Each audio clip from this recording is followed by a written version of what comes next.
سلام و خوش آمدید بینندگان عزیز به برنامه اخباری آزادی. امروز 17 نوامبر است و در بخش مستقیم شما را با خبر و گزارش از تاجیکستان و جهان آشنا می‌کنیم.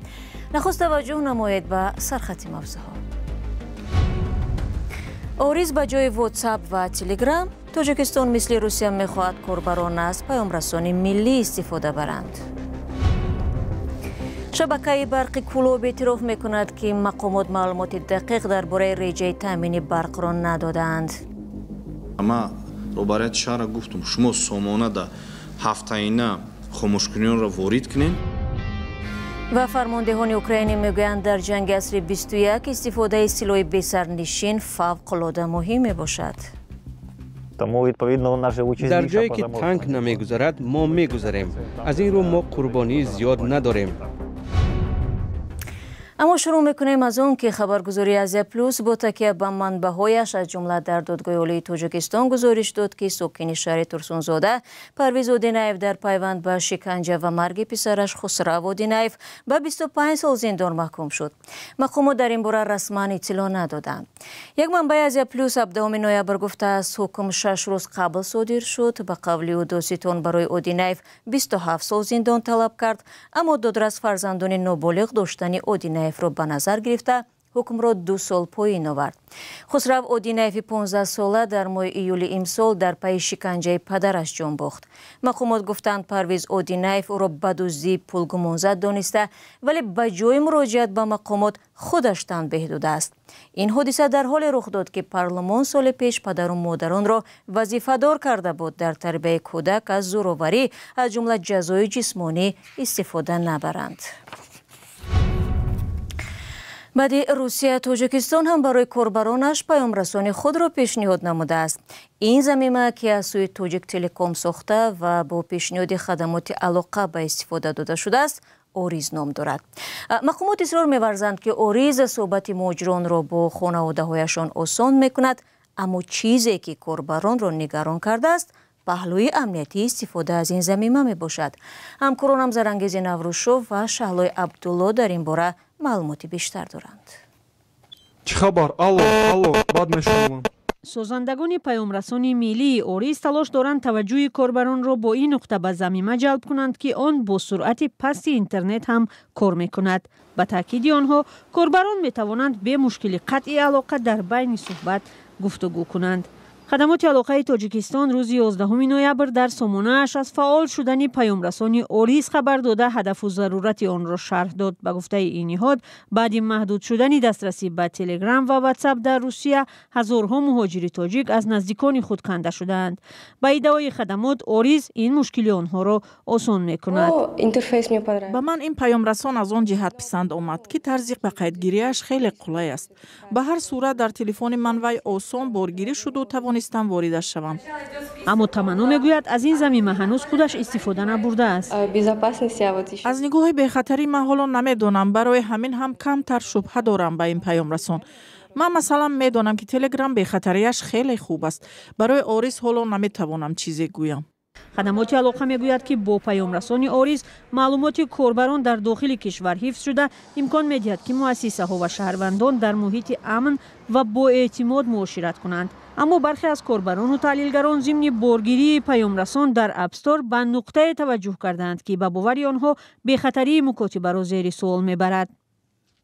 در بخش قاعده‌های حفظ حریم خصوصی پیام‌رسانی اوریز چنین نوشته شده است: هنگامی استفاده بری شما از وب ضمیمه ما معلومات مختلف را جمع آوری میکنیم، از جمله معلومات شخصی، مثلا نام شما، پشت الکترونی و عکس پروفایل، محتوای پیام هایی که شما میفرستید یا قبول میکنید، معلومات درباره دستگاهی که شما برای دسترسی به پیام رسان استفاده میبرید.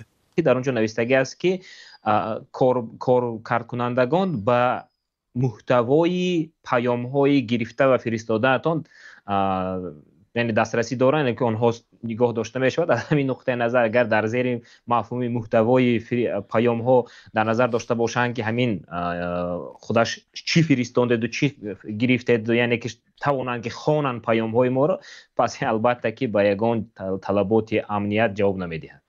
سازندگان پیامرسانی تاجیکی گفتند این معلومات با هدفهای گوناگون از جمله برای تحلیل و بهتر کردن کار آن استفاده می شود. یک حقوقشناس تاجیک گفت از سرقانون سر کرده تا قانونهای دیگر جمع‌آوری معلومات و مکاتبه را به اجازه کاربر منع می کند. کاربران در تاجیکستان حالا معمولاً از پیامرسان‌های تلگرام و واتساپ استفاده می‌برند و به این زمینه‌ها باور دارند. کارشناسان ساحه می‌گویند تهیه پیامرسان ملی اوریس هم تشبث خوب است به شرطی که اگر استفاده‌اش آزاد و به کاربر حق انتخاب داده شود.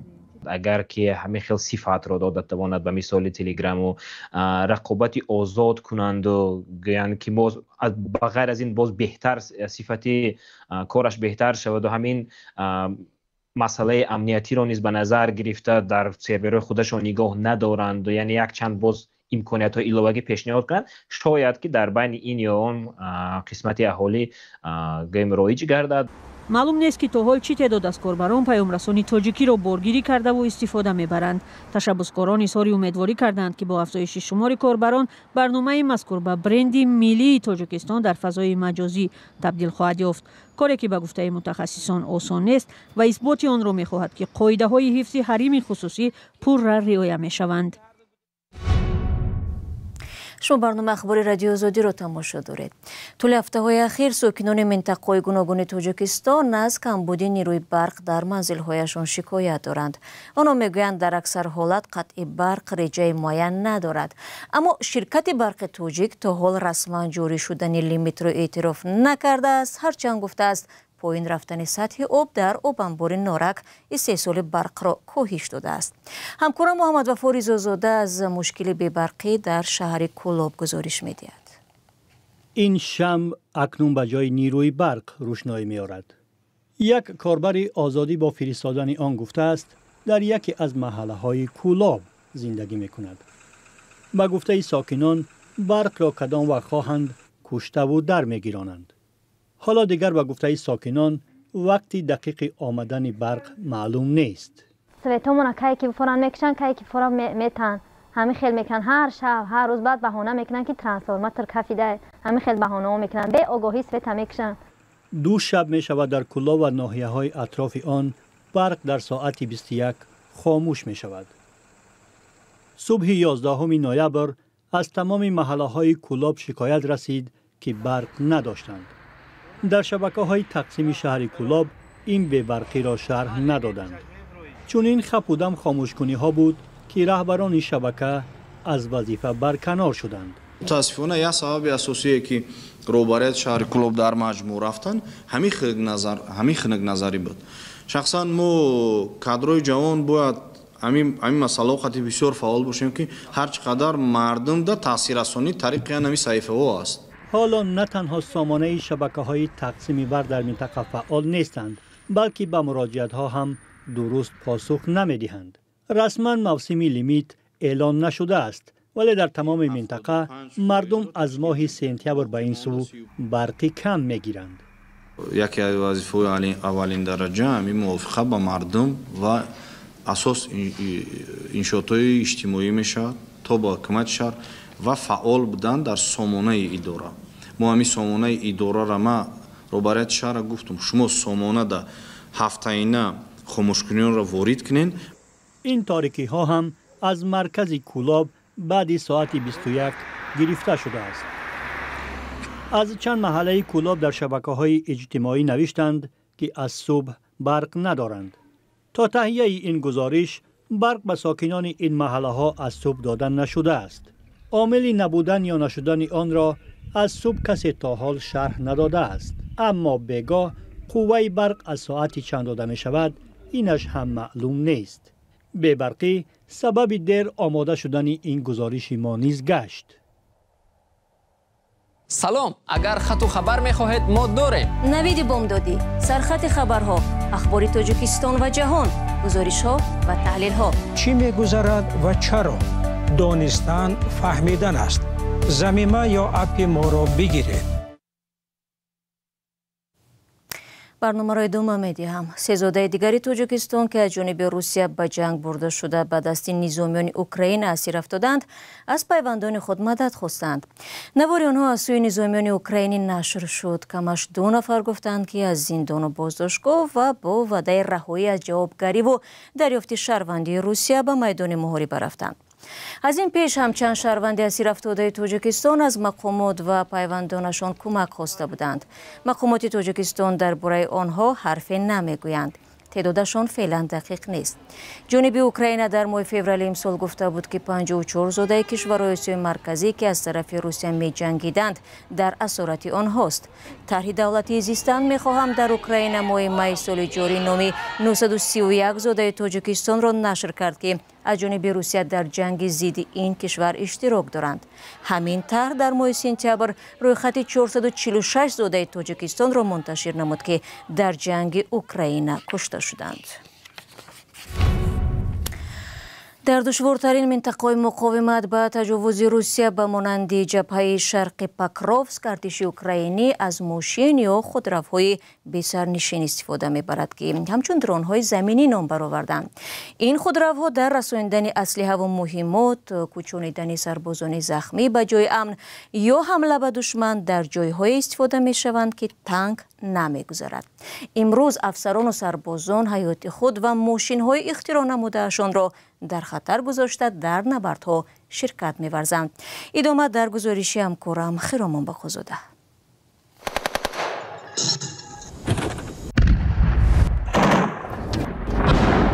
در جبهه جنگ اوکراین بعضی درون‌ها نه در هوا بلکه در زمین حرکت می‌کنند.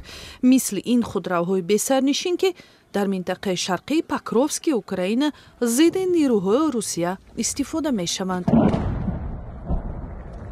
از این خودروهای مستحکم در انتقال سلاح و زخمیان و حتی حمله به دشمن کار گرفته می شود. این ماشین محصول همین کارخانه مان می باشد. شب گذشته در نبرد اشتراک کرده صبح برگشت. آن با مسلسل و صدها تیر مسلح است. به قول این فرمانده ماشین نه برای نمایش بلکه برای شرکت در عملیات و محو دشمن استحضار شده است. ما با این ماشین دشمن را از نزدیک محو میکنیم. آنها نزدیک میشوند، ما آتش میکشیم، آنها عقب نشینی میکنند. بارها از آن استفاده برده ایم. فرمانده اعتراف میکند که بعضا درون هم مورد آتش قرار میگیرد. بعضا خودروها زود تخریب میشوند، اما بعضیشان صدها کیلومتر جبهه را طی میکنند. دیروز یک خودرو را برای انتقال سربازی زخمی فرستادیم ولی تخمینا 6 پهپاد دشمن آن را هدف قرار داده از بین برد.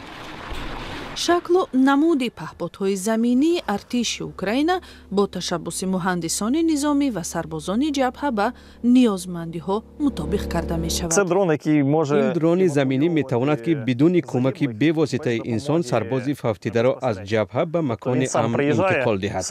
رشد این نوع سلاح تقریباً 10 سال پیش شروع شده بود ولی با آغاز تجاوز روسیه به خاک اوکراین توجه به درون‌های زمینی گسترش یافت. امروز از خودروی ساده برای انتقال بار تا ماشین‌های تخریب کننده دشمن در مسافه‌های طولانی اختراع شدند.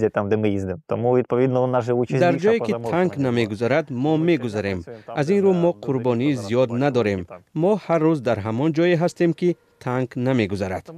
او می‌افزاید این درون‌ها در جای‌های شبیه پاکروفسک کاری دشوارترین را اجرا می‌کنند، اما جبهه تغییر می‌یابد. هر یک خودروی تخریب شده معنای زحمتی برباد رفته را دارد، اما به هر حال از دست دادن ماشین بهتر است فوت افسر و سربازان است، میگویند فرماندهان. دوستان مهربان، با همین مطلب برنامه اخباری آزادی رو به پایان میبریم. چون همیشه خبرهای بیشتر از این رو میتوانید در سامانه azadi.org شما پیدا کنید.